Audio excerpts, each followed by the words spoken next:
რეალობა დადგა მძიმე, ამ რეალობას მოდი ახლა უპასუხებთ, რომ ტყუილს განმოგიგდებ.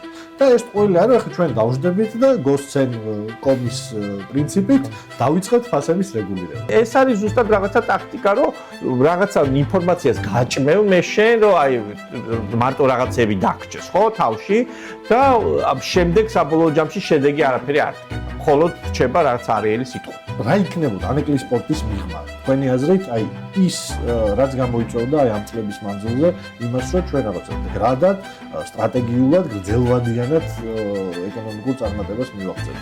არის თუ არა ანეკლი სპორტი ამის ნაწილი და კიდევ რა უნდა გავუკეთებინა სინამდვილეში იმის მაგალითად რაც ესენი აკეთებს. მე მსგავსი პროექტების გაჩერება უბრალოდ ქვეყნის მტრობა მგონია, იმიტომ რომ შენ მილიონობით ლარს აცლი, მილიარდობით ლარს აცლი ქვეყანაჯებიდან და ათასობით თავს უკვე ჩვენ მოქალაქეებს. რკინიგზის მოდერნიზაცია, რომელზეც არასდროს არ ვლაპარაკობ. ესო არ გაკეთდა, უკვე დაშავდა.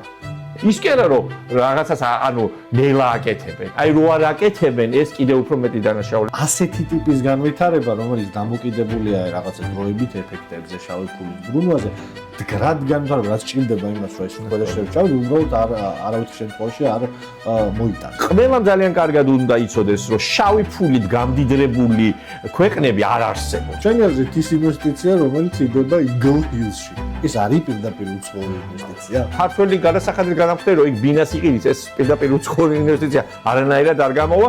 სურო უცხოელმაც იყო, ეს არის უცხოური კომპანია, რომელიც თავის ანგარიშზე ჩაირიცხავს.